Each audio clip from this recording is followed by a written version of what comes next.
few years back, there was this massive influx of new NLP practitioners. I know this because I created nearly 20 websites for them in Darwin alone and the rest of the country, and we got up to around 50 in the end, I think. They had all kinds of certifications and titles: master practitioner, certified practitioner, advanced graduate. For those of you who have no idea what I'm talking about, NLP stands for neuro-linguistic programming. It's usually promoted as a way of changing someone's thoughts and behaviors to help them achieve desired outcomes for them. I don't want to go into whether it's effective or not, but I do want to mention the fact that you can be certified and work as a practicing practitioner who works with someone's behavioral issues and mind in as little as 8 days. Yeah, you can do a 50-hour, 8-day course and be good to go at addressing people's problems in their lives. Now, I'm sure there's more to it, at least I hope there is. That certainly wasn't everyone's experience of becoming certified, but you can see why so many of these practitioners were popping up all over the place back. The barrier of entry was so low that you could take a week off work and open your own NLP practice. Again, I'm not here to judge the practice or the practitioners, but it's worth noting that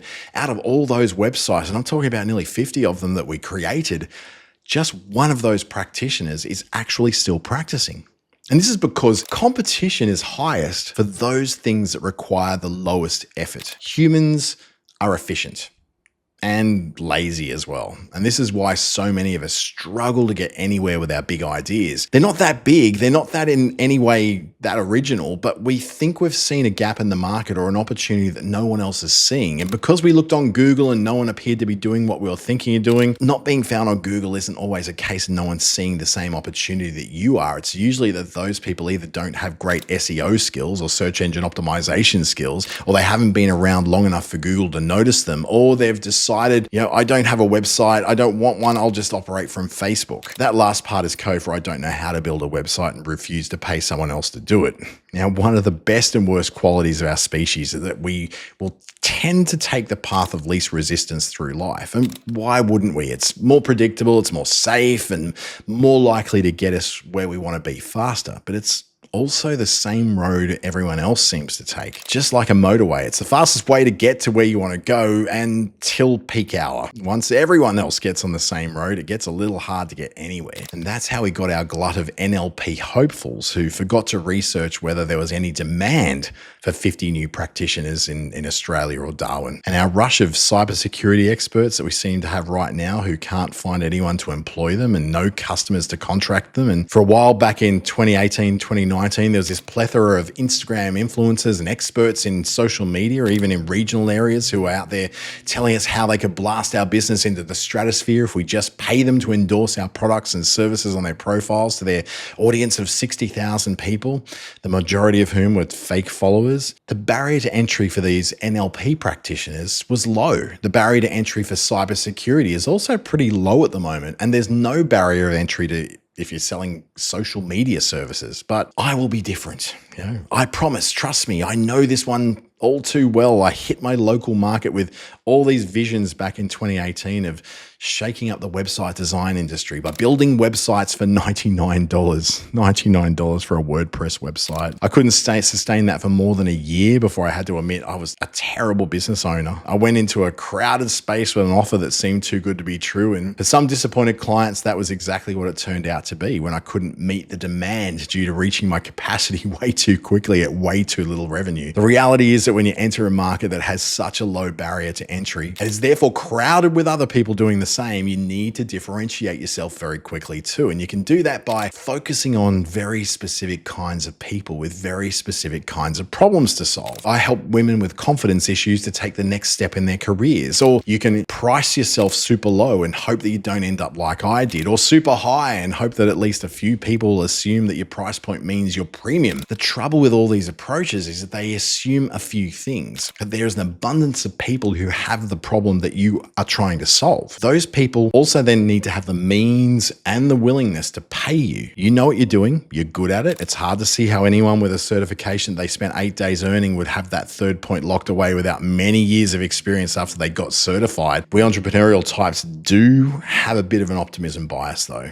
don't we? Yeah, we've slapped up our vision boards, repeated our positive affirmations, and started the process of manifesting our success. And so we have this great position to start with, but then so do all the others who took advantage of that low barrier of entry to what we're doing. A grudge match will come about to see who will be left standing, given that only one of those practitioners that I was talking about is still practicing in 2024. Why did they succeed where everyone else failed? Honestly, they had a lot more money to begin with and were simply able to outspend and outlast and outperform the rest. They weren't better than them. They weren't more certified. They weren't a better NLP practitioner. They just had enough money to see out all the rest fade away. They had the resources already there to wait out the more than 2 years it took them to start making enough money to live on it from their new work. And it had nothing to do with the website, their certifications, or ability to market themselves. They simply had enough money saved to wait until everyone else fell away. And that's the trouble with taking on a business or career with an easy point of entry. Not only is everyone able to give it a go, but it tends to only be those who don't need it to succeed quickly that tend to succeed over the long term. My own public speaking training business is a low entry point business. I didn't even need a certification to start it, but I did need experience. It's taken me the best part of 3 years to get it to a point where it's finally making sufficient income for me to take it seriously. I was only able to survive the lack of income from it because I'm leveraged across several other sources of income, like a support mechanism I've deliberately designed in my life for exactly these types of situations. Now, if anyone else started the same kind of business at the same time as me, I probably would have been able to outlast them through the valley of cashlessness because I had another 5 ways to make money where they didn't. When it comes to entering a market with a low barrier to entry, you need to understand that the game is rigged towards those that have entered it with a whole lot more preparation than you. Does that mean you shouldn't try? Well, not at all, but you should enter with realistic expectations. And don't jump in thinking that you're going to make a fortune from this thing, at least not yet. I never suggest that anyone should throw everything to the wind and just start a full-time business with no experience and no preparation. It's silly and it's bound to fail. What I usually suggest is that you start a side business, a side hustle, right? Work full-time or part-time to cover your bills and fund the work you need to do on this new business. If you're working 9 to 5, then your business will be what you work on from 5 to 9, or whatever works best within your existing commitments to yourself and your family and society. But even if you can put in just 1 hour a day, it compounds quickly. 7 hours a week, 30 hours a month, 360 hours a year. Add a second hour to that, and you really start to see those results piling up, and you see the results sooner. I usually advise that you don't jump into doing it full time until you're earning at least 2 times your current income. This allows for tax and the fact that you're paying for everything yourself these days. So it's probably safer to go even a bit more than that, 2.5 to 3 times your existing income before you start to jump over full time. Start small, grow in some increments, get more confidence, add a bit more time, grow a bit more. You don't have to be the tortoise just because you're not going to be able to be the hare. So be a crab instead. They're not the most graceful runners. They start, they stop, they start again. They're not too fast. They're not too slow. They're kind of just right. Goldilocks would probably have preferred crab soup over the porridge she had in The Three Bears. I'm Dante St. James.